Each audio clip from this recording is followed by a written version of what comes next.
Kepik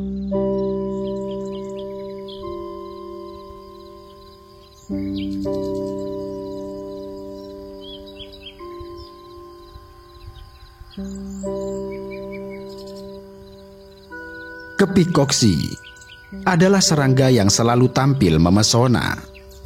Dengan tubuh mungil bulat seperti setengah bola, warna merah atau jingga yang mengilap seperti permata mungil, lalu dihiasi bintik hitam yang sekilas acak, mereka tampak mengenakan gaun yang sangat indah.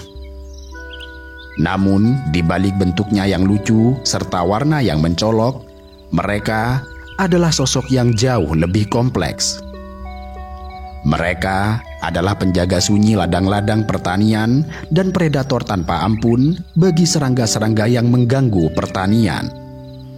Mereka yang sering dianggap sebagai simbol keberuntungan itu juga menyimpan kisah luar biasa. Sebuah kisah penuh perjuangan, transformasi, serta pengorbanan.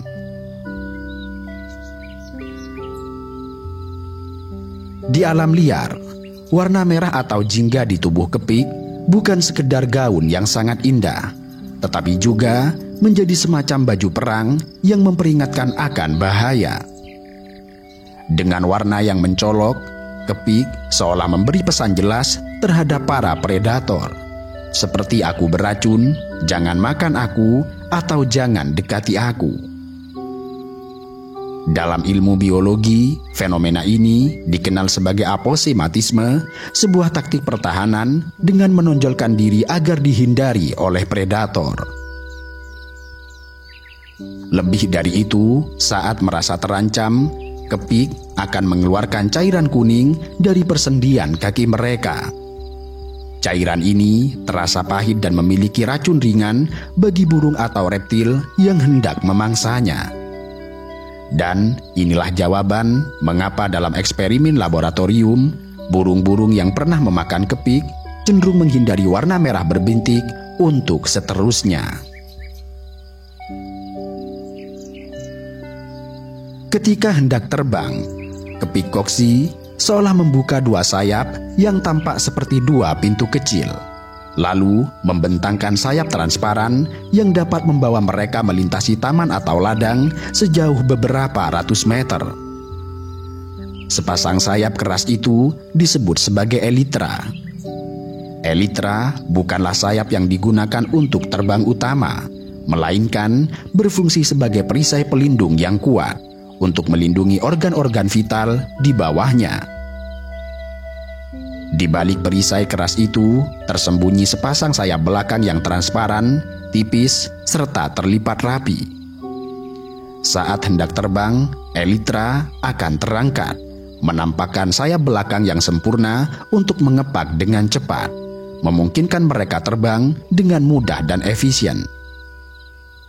Kemampuan melindungi sayap terbang yang rapuh di bawah perisai keras, sambil tetap memiliki kemampuan terbang yang cepat dan efisien, adalah kunci keberhasilan kepik dalam mencari mangsa dan menghindari para predator. Desain alam ini memungkinkan mereka untuk bertahan hidup di berbagai lingkungan serta memanfaatkan sumber daya yang tersebar. Kepik memiliki kaki relatif pendek, namun sangat fungsional. Pada ujung kaki mereka terdapat rambut-rambut halus mikroskopis yang menghasilkan bahan berminyak lengket. Cairan ini memungkinkan mereka untuk berjalan dan menempel pada permukaan yang sulit sekalipun, seperti kaca atau langit-langit, sehingga memberikan kemampuan manuver yang luar biasa. Kepik koksi dikenal luas dengan tampilan yang cantik dan menarik, menampilkan banyak corak dan warna pada pelindung tubuh mereka. Meskipun sering ditemui kepik berwarna merah dengan bintik hitam atau kuning dengan bintik hitam, keanekaragaman warna mereka sebenarnya jauh lebih luas. Ada jenis kepik koksi berwarna emas, polos hitam, atau putih, dan bahkan biru tua dan jingga dengan pola yang sangat unik. Mereka mungkin terlihat seperti makhluk dengan perangai halus, pasif, dan hanya cocok menjadi mangsa. Tetapi sesungguhnya Mereka adalah pemangsa yang sangat lapar. Kepik koksi adalah predator alami kutu daun atau apit, serangga kecil yang menyerang daun tanaman dan menyedot cairan penting dari batang serta bunga. Kutu daun adalah serangga yang tampak sangat lemah. Kendati demikian, di balik tubuh yang lunak dan nyaris transparan, apit merupakan salah satu hama paling merusak di dunia tumbuhan. Apit menyerang secara diam-diam, menghisap nyawa dari dalam batang dan daun tanaman, memperbanyak diri dengan kecepatan luar biasa, dan membawa penyakit ke setiap tanaman yang telah mereka hinggapi. Mereka bukan sekedar hama, tetapi tentara mikroskopik yang merampas kehidupan tanaman dari dalam. Karena serangan apit, daun menjadi keriting, melengkung, atau kering. Di samping itu, batang menjadi lemah dan pertumbuhan menjadi terhambat. Beruntungnya, kepik koksi menjadi musuh utama bagi mereka. Dalam sehari, seekor kepik dewasa bisa memakan antara 50 hingga 70 kutu daun. Dalam masa hidupnya, jumlah itu bisa mencapai sekitar 5.000 kutu daun, sebuah angka yang cukup untuk menyelamatkan ladang tomat atau kebun mawar dari kehancuran. Dan yang lebih luar biasa, fase larva dari kepik justru jauh lebih rakus serta ganas dibandingkan versi dewasanya. Maka disinilah ironi indah dari kepik, bahwa di balik wajah mereka yang lucu ada jiwa pemburu yang piawai. Mereka bukan saja cantik, tetapi juga pekerja keras yang secara diam-diam menjadi pahlawan dalam dunia pertanian. Kehidupan seekor kepik bermula dari telur super mungil yang diselipkan di balik daun, di mana tidak ada yang menyangka bahwa dari sekelompok telur mungil itu akan lahir makhluk pemakan hama yang kelak menjadi simbol keberuntungan. Biasanya, usai melakukan perkawinan, kepik betina akan memilih tempat terbaik, yaitu daun-daun yang dihuni oleh kutu daun sebagai warisan pertama bagi anak-anak mereka.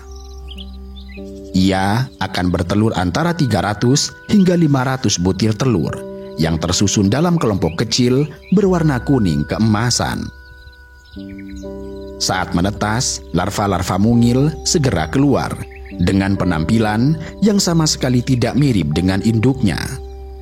Yang tampak adalah tubuh memanjang berwarna hitam keabu-abuan dengan bintik-bintik oranye atau kuning menyala di punggungnya. Permukaannya dipenuhi duri-duri kecil atau benjolan halus, sehingga mereka tampak mirip ulat atau serangga alien mini.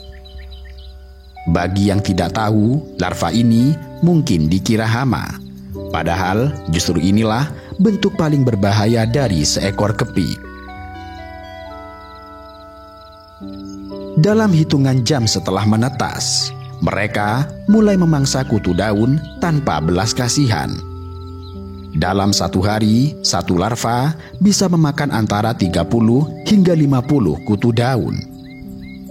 Dalam seluruh hidupnya sebagai larva, yang biasanya berlangsung sekitar 2 minggu sebelum menjadi pupa, mereka bisa memakan antara 400 hingga 600 hama, tergantung spesies serta ketersediaan mangsa. Bahkan jika tidak menemukan kutu daun, mereka akan memakan telur serangga lain, larva sesamanya, atau kutu kecil yang lebih lemah. Ini adalah sisi kanibalistik dari larva kepik. Mereka tidak memiliki belas kasihan, bahkan terhadap spesies mereka sendiri. Tidak seperti bentuk dewasanya yang lebih kalem, larva kepik bergerak sangat cepat.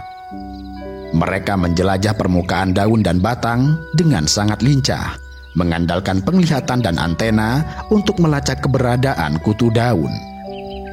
Mereka memiliki cakar kecil tajam sehingga memungkinkan mereka memanjat tanaman vertikal, menempel pada daun terbalik, dan menembus koloni hama. Mereka nyaris tidak pernah diam, kecuali saat berganti kulit.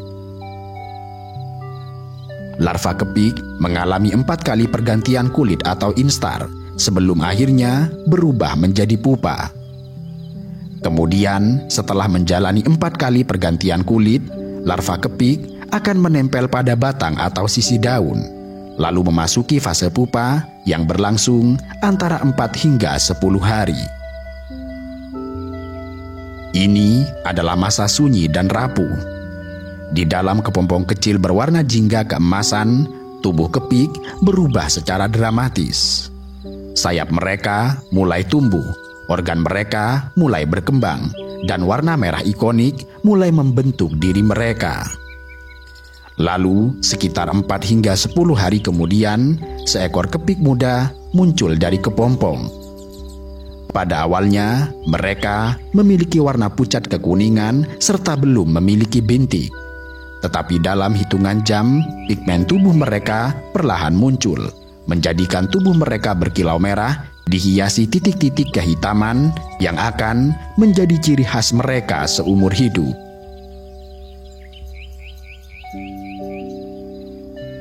Kepik koksi dewasa dapat memiliki rentang hidup yang cukup panjang untuk ukuran serangga kecil. Usia mereka bisa mencapai 1 tahun dan selama periode ini fokus utama mereka adalah reproduksi.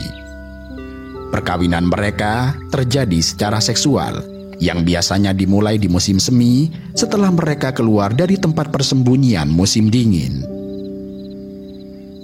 Di kawasan beriklim sedang, perkawinan terjadi dari akhir musim semi hingga awal musim panas. Sementara di daerah tropis, mereka bereproduksi selama musim hujan. Proses perkawinan mereka melibatkan jantan yang menaiki punggung betina, mencengkram elitra dengan kaki depan, dan kemudian melakukan kopulasi. Proses kawin ini bisa memakan waktu yang cukup lama, bahkan sekitar 2 jam. Dan menariknya, pada beberapa spesies, betina tampak selektif dalam memilih pasangan. Betina lebih menyukai jantan dengan ukuran serta warna tertentu. Kepik koksi dikenal melakukan migrasi jarak jauh. Biasanya, perjalanan mereka didorong oleh beberapa faktor kunci, termasuk kebutuhan mencari sumber makanan yang melimpah, menemukan tempat berkembang biak yang optimal, atau menuju lokasi hibernasi yang aman saat tiba musim dingin.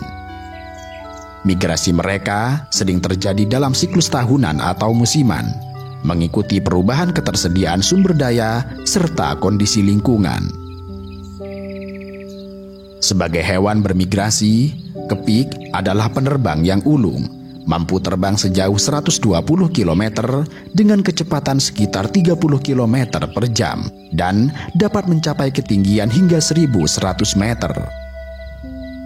Kemampuan terbang yang luar biasa ini bukan sekedar fakta tentang mobilitas mereka, melainkan menunjukkan kapasitas fisiologis yang sangat berkembang untuk penerbangan jarak jauh dan berkelanjutan.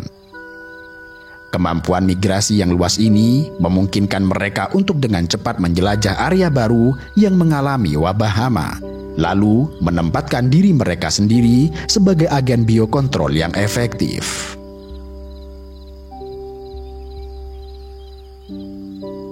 Kepik koksi termasuk hewan yang melakukan hibernasi selama musim dingin di daerah beriklim sedang. Di daerah dengan musim panas yang sangat panas, mereka mungkin mengalami estivasi. Sementara di daerah subtropis, mereka tidak aktif selama musim kemarau. Ini merupakan strategi mereka beradaptasi untuk bertahan hidup di bawah kondisi lingkungan yang tidak menguntungkan. Sebelum memasuki periode tidak aktif, kepik koksi akan bereproduksi serta mengonsumsi banyak makanan untuk membangun cadangan energi yang cukup di tubuh mereka. Cadangan makanan inilah yang akan menopang mereka selama periode hibernasi yang bisa berlangsung hingga 9 bulan. Biasanya, kepik koksi sering berkumpul dalam jumlah besar di tempat-tempat terlindung untuk hibernasi, seperti di bawah balok kayu, kulit batang pohon, tumpukan daun, di celah-celah bebatuan, atau bahkan di dalam bangunan seperti loteng dan dinding. Agregasi komunal ini bukan hanya kebetulan, melainkan sebuah strategi bertahan hidup yang sangat cerdas. Berkumpul dalam jumlah besar dapat memberikan beberapa keuntungan sosial. Ini dapat membantu menjaga suhu tubuh lebih stabil, mengurangi kehilangan air, dan memberikan perlindungan kolektif dari predator.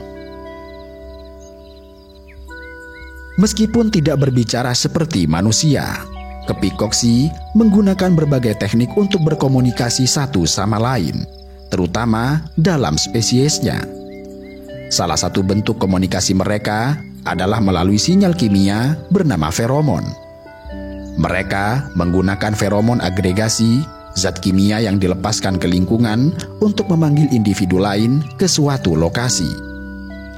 Ini sangat jelas terlihat ketika mereka berkumpul untuk hibernasi, di mana feromon ini dapat bertahan dan membimbing generasi mendatang ke tempat yang sama.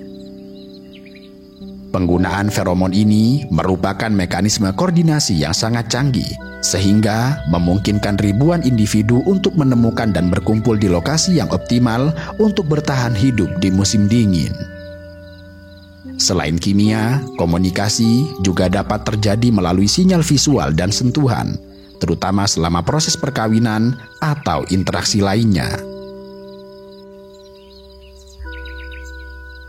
Dahulu, kepik dapat ditemukan di mana-mana, mulai dari pucuk daun tomat, di sela kelopak mawar, di batang jagung, hingga di kaca jendela.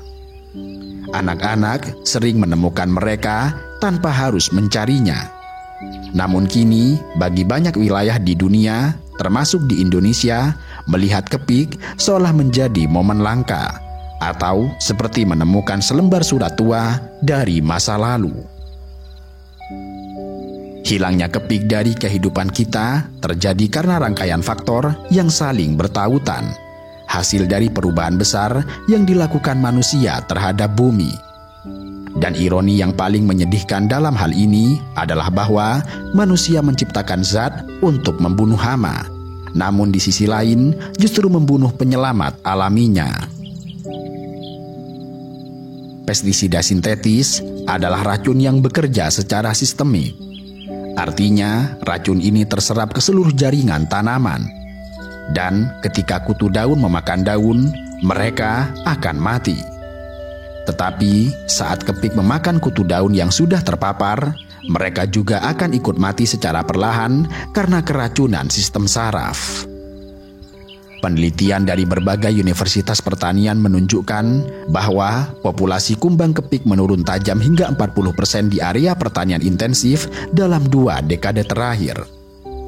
Bahkan, residu pestisida di tanah dan air juga berdampak jangka panjang bagi larva kepik yang berkembang di sekitar tanaman.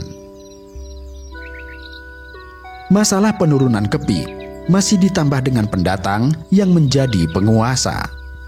Maksudnya, pada akhir abad ke-20, para ahli pertanian memperkenalkan apa yang disebut sebagai Harmonia axiridis atau kepik Asia sebagai solusi alami untuk mengatasi kutu daun.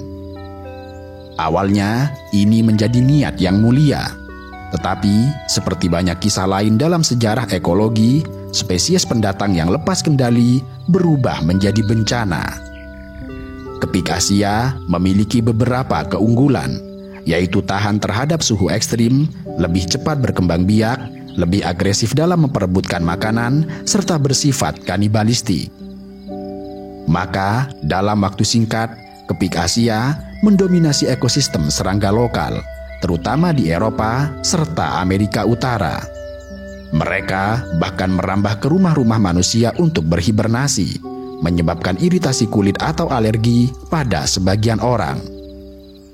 Akibatnya, kepik asli menjadi kalah bersaing, kehilangan habitat, serta berkurang dengan drastis.